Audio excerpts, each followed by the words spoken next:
भूत बंगला। गांव के बाहर एक पुरानी और बड़ी इमारत मौजूद थी जिसे सब भूत बंगला कहते थे। ये इमारत खुस्ता हालत में थी, छत के कोने झुके हुए थे, खिड़कियां टूट चुकी थीं और दरवाजे हमेशा चरचराते रहते थे। गांव के लोग कहते थे कि उस बंगले में भूत रहते हैं और जो भी वहां जाता वापस नहीं आता। उस कहानी के मरकजी किरदार 4 दोस्त थे, आमिर, ज़ैनब, अली और सारा। ये चारों बहुत अच्छे दोस्त थे और हमेशा एक साथ खेलते थे। आमिर गरवा का सबसे बहादुर लड़का था, ज़ैनब बहुत समझदार, अली मजाक करने वाला और सारा हर मसले का हल निकालने वाली ज़हीन लड़की थी।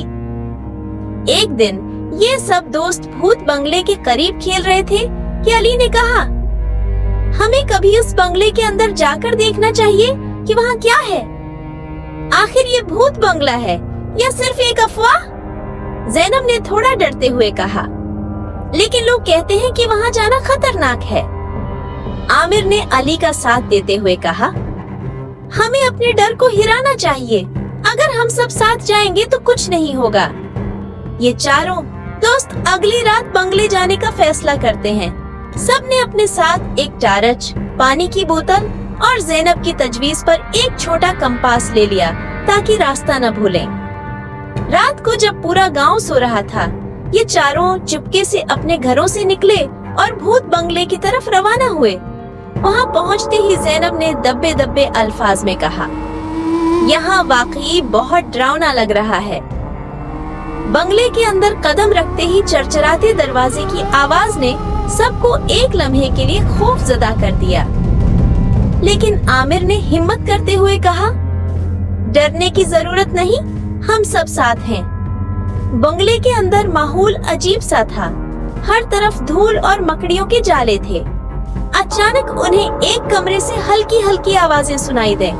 ज़ैनब ने जल्दी से कहा, शायद ये आवाजें भूत की हैं। लेकिन आमिर ने हिम्मत दिखाते हुए आवाज का ताक़ुब करने का फैसला किया। जब वो कमरे के करीब पहुँचे तो दरवाजा खुद ब खुद खुल गया। अंदर एक पुराना संदूक था और आवाज इसी संदूक से आ रही थी।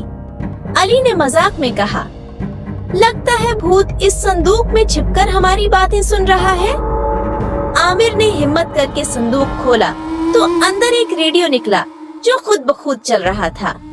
ज़ैनब ने हैरत से कहा, ये तो सिर्फ एक रेडियो है, लेकिन ये यहाँ आया कैसे? तभी अली ने कोने में कुछ अजीब सी तस्वीरें देखी। वो सब तस्वीरें एक आदमी की थीं जो एक साइंसदान लगता था। इन तस्वीरों के नीचे एक डायरी भी रखी हुई थी।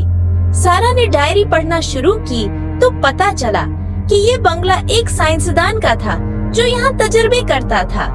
लेकिन एक दिन हादसे की वजह से उसकी मौत हो गई और लोग समझने लगे कि बंगला भूतों का ठिकाना है। ये जानकर सब दोस्तों ने फैसला किया कि वो गांव जाकर लोगों को हकीकत बताएंगे। सुबह होते ही वो गांव के बुजुर्गों के पास गए और पूरी कहानी सुनाई। बुजुर्गों ने पहले यकीन नहीं किया, लेकिन जब बच्चों ने उन्हें डायरी और तस्वीरें दिखाई तो सबको यकीन आ गया। गांव के लोग बहुत खुश हुए और उन्होंने भूत बंगले को ठीक करके एक यादगार के तौर पर महफूज करने का फैसला किया।